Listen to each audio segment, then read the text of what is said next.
Hello friends, welcome to Gardening with Creekside. Today I want to share with you how I placed all of the gorgeous perennials that we received from our friends at Walter's Gardens and Proven Winners the other day. Got them in the ground, could not be happier with it. So actually we had to move it pretty quickly because we were able to go spend a couple of days at the beach, and so I wanted to make sure that we got these perennials in the ground before we went on vacation for a couple of days. So my mama and I, she helped me. We were working fast and furious last Friday getting these babies in the ground. It was close to 200 perennials that we put in the ground. We got them all in the ground. They are all nice and secure.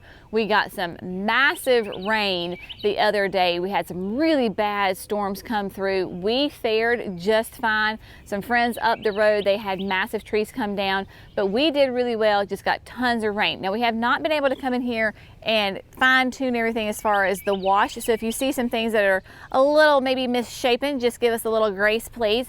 But gorgeous perennials in this berm. So we're going to walk you through, and I'm going to show you and explain to you how I designed and how I implemented them into the berm. If you want to know more specifics about the actual plant, go back and view the video that I did where I highlighted each plant and went through and talked about each one. And of course, you can always visit provenwinners.com or waltersgardens.com to get all of the nitty-gritty details for the plants. This is more of a design garden tour to show you how I place them in here. This berm, remember, it separates our house from the nursery. It is a privacy berm. Everything on this side of the fence, we would love for you to come up, get nice and close and inspect them. But on the other side of the fence, that is the house side, we ask that you would respect our privacy and just look through the fence and not go around to the house side. Brenna gets a little protective, so you might have a German Shepherd coming after you. That or Jackson, you know, the 13-year-old boy. I can't make any promises, but this bed is a full sun bed. We're here early in the morning. The sun comes up to the east over my left-hand shoulder, comes over, and you can see the bottom of the berm is already in the sun, and then it works its way up. This top spot is definitely the hottest area of the berm. It is roughly like 100 feet long, and it varies in width. Obviously up here at the top, it is the widest because we want to include the maple trees in the bed, and then it meanders on down and gets more narrow towards the creek. The amount of birds that have already claimed this space is just mind-blowing. We have a very healthy bird population here, if you can maybe hear them on the mic. Very happy, and so if you see on the fence, we have some markings of the birds because so many birds have come and are using the fence as a little rest stop, and so they also use it as a little potty break. Anyway, I digress. Coming over here,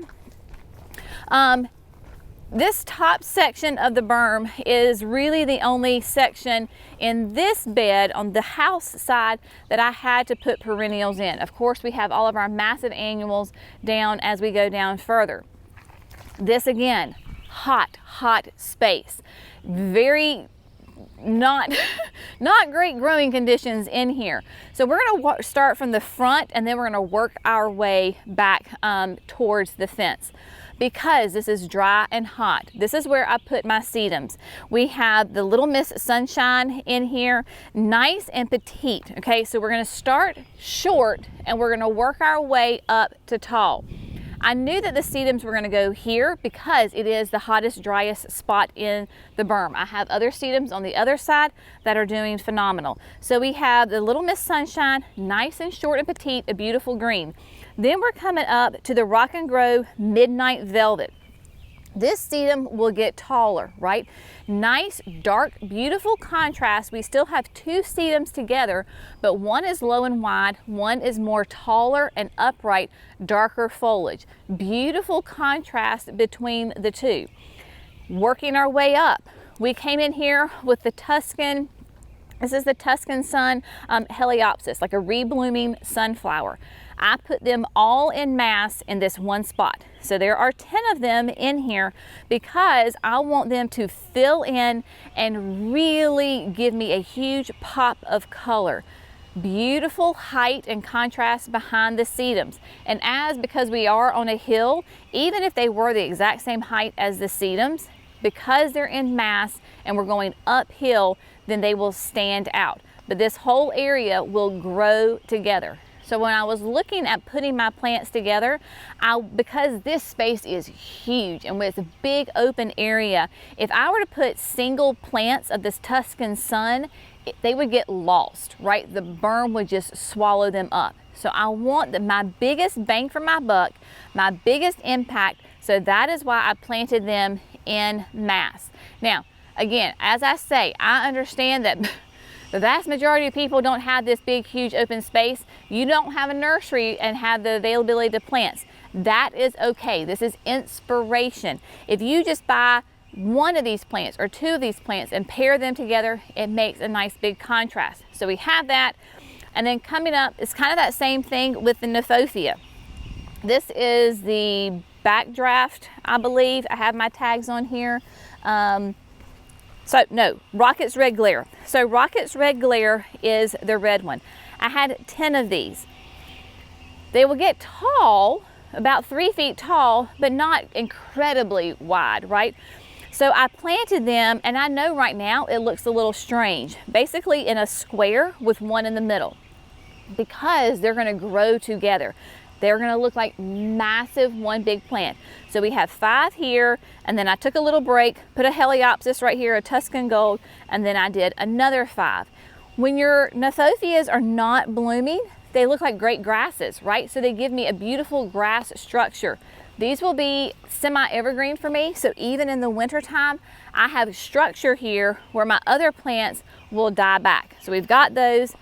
And then for my height, and I mirrored it on this side and the other side of the berm. This is the Niagara Falls grass. This will get to be a 4 by 4. 3 of them to really fill in. Then I've got 2 on this side of the berm. So between these 5 right here, I kind of acted them as if they were in the same bed. So when they're nice and mature, it gives a nice screen right here, and it gives it some structure, and it gives it height on this fence where I don't have a ton other than the maple trees. So these will get nice and high. I had so much fun using the opening act phloxes. These are blooming now. This is the time for them to bloom. And I dotted them back through here in the back because they will be about 3 feet tall. Gives me a nice big pop of color before my hydrangeas start blooming. So I've got a great kind of continuation of color with these phloxes that are my mid-spring bloomers, right? All of my jonquils, you can see that my foliage is starting to die back. So now I can come in here and kind of cover them or cut them back. So my jonquil is gonna be my early spring color. Then I will have my phloxes blooming. My hydrangeas, there's one right beside a Jerry. They're all 3 in here are the Quickfire Fab. She's covered in buds. So she's gonna start blooming next, because the Quickfire Fab is one of the earliest panicle blooming hydrangeas. So she will start blooming beautiful creamy white flowers that will turn to a nice soft pink for us. And then finally, look at this. These are all of the ultraviolet phloxes. There are 10 of them dotted throughout here. So you'll have your hydrangeas blooming, creamy white. These phloxes will be done, and then the ultraviolets will start to come in. So I'm trying to go for that continuation of color. So we've got early bloomers, mid bloomers, late bloomers. So at all times, the garden is changing and evolving, and it looks different because of your different bloom times on it. So that is the area over here, minus, I forgot this one, my Boom Chocolata. Boom Chocolata is a geranium. And I have 3 of them. I have some at the house also.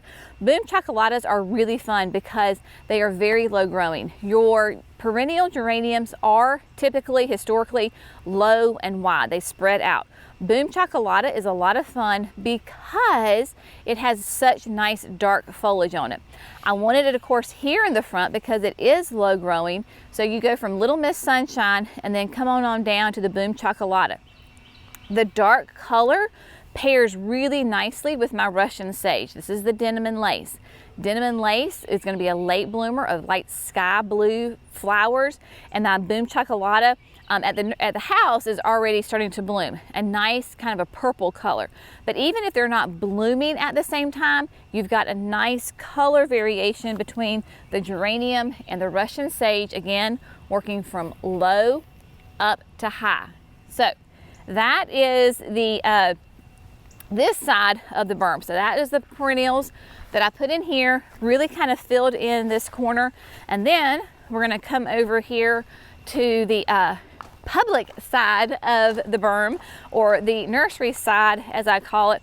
And this is where the vast majority of the perennials went, right? Because I wanted you to be able to get up close and see them. Hot, dry, we work our way down. All right, so, and I like to try, I say that the beds are sisters or cousins. They're not identical twins. I want them to complement each other and work together as a massive bed, but they don't have to be perfect reflections of each other on each side. So we've already talked about how I have the two Niagara Falls here that go with the Niagara Falls back over on the other side. Got some phloxes blooming. These are blooming a little early. They shouldn't really be blooming right now because this is part of the Luminary series, those paniculatas.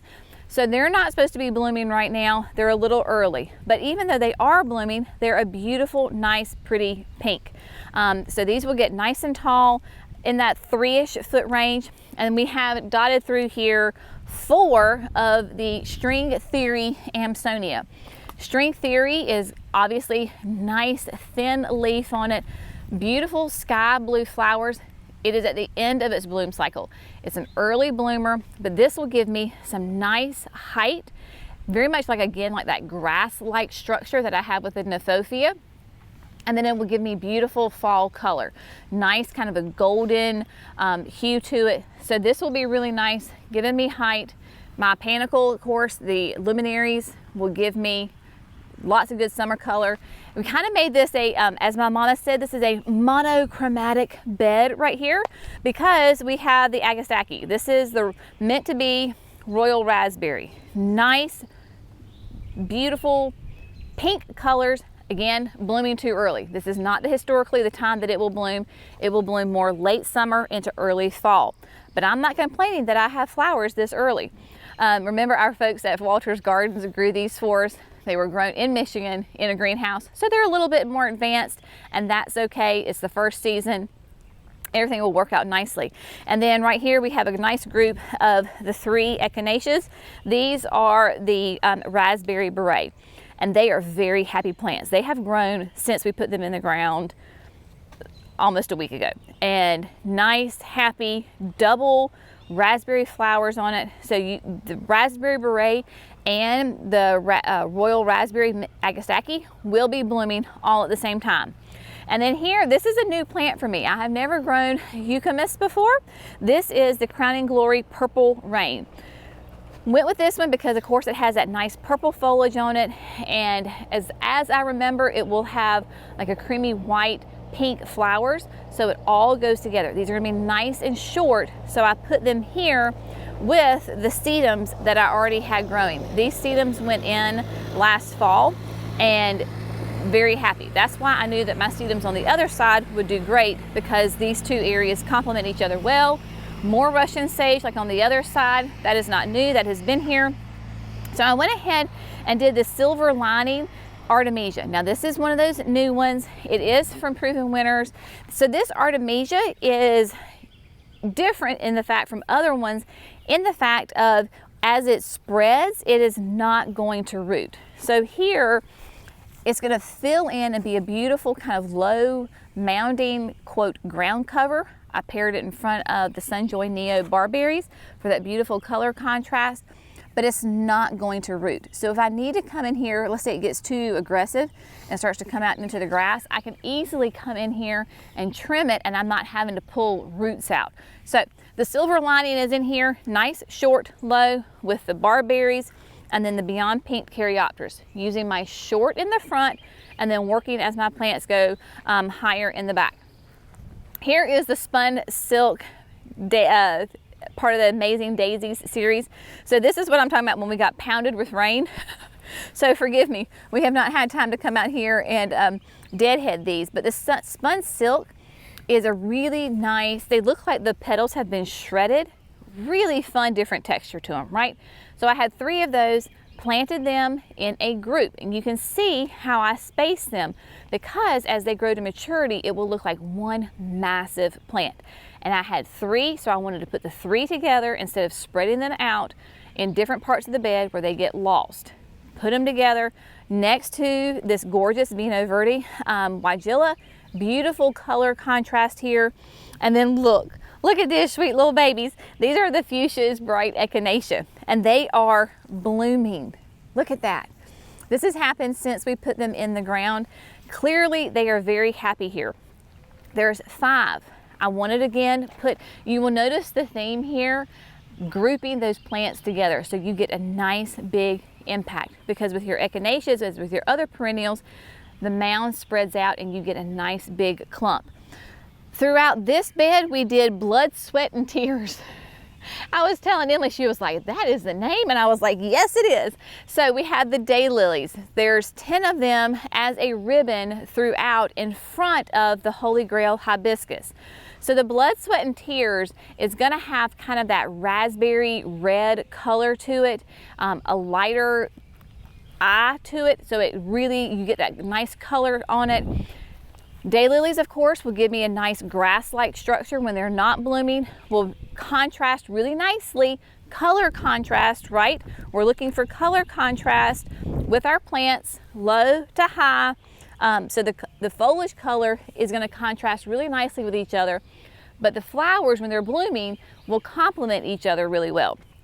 And then the last little group of 5, the Fuchsia is Bright.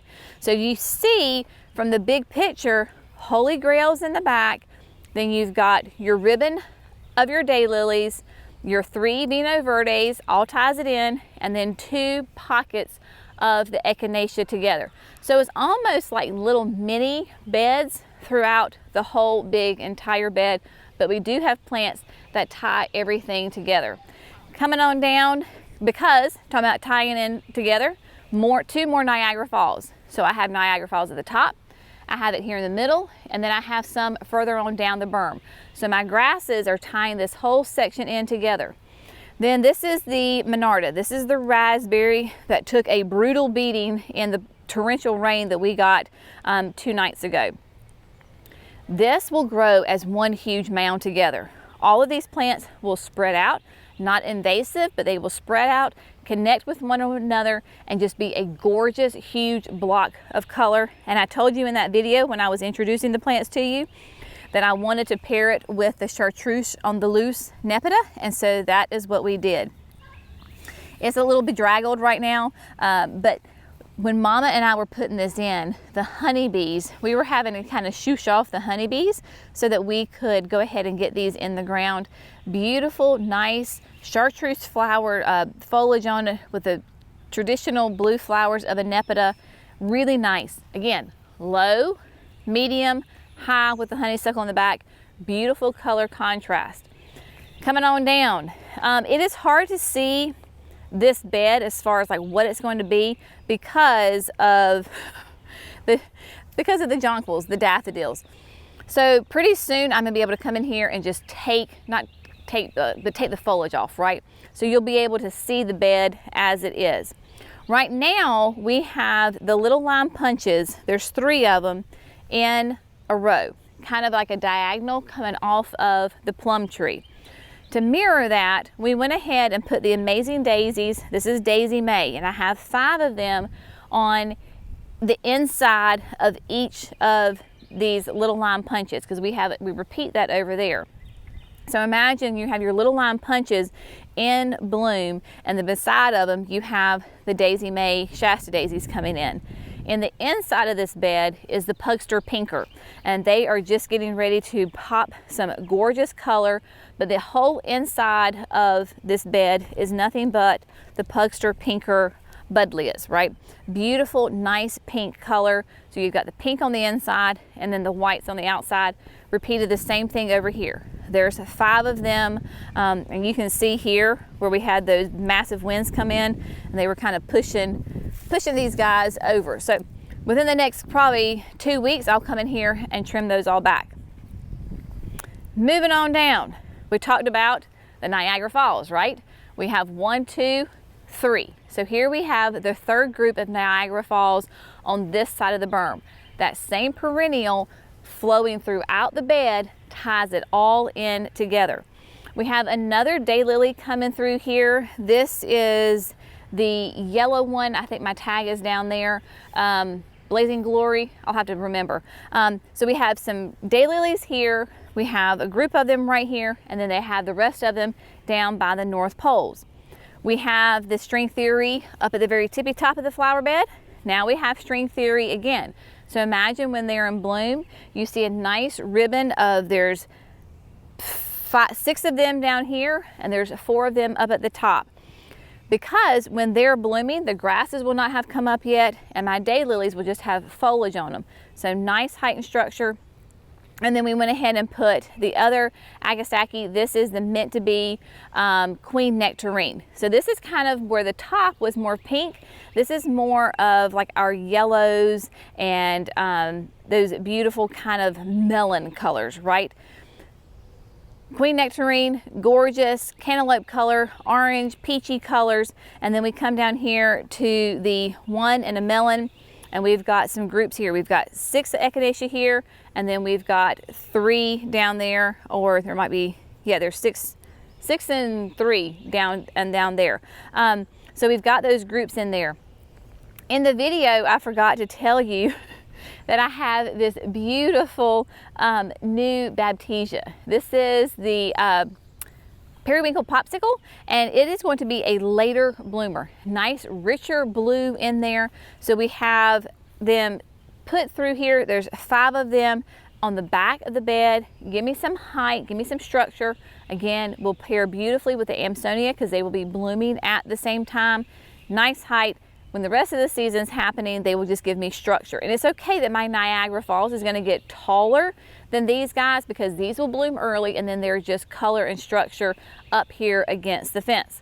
So we have that going on, and then we come down here to the final end at the very bottom, and then let me make sure, yes, Blazing Glory was that daylily where you can see, again, we ribboned it through. So we've got the Blazing Glory here and Blazing Glory up top. So when they're blooming, you will have all of that connection together. We have another Euchemus. This is the Princess Bride.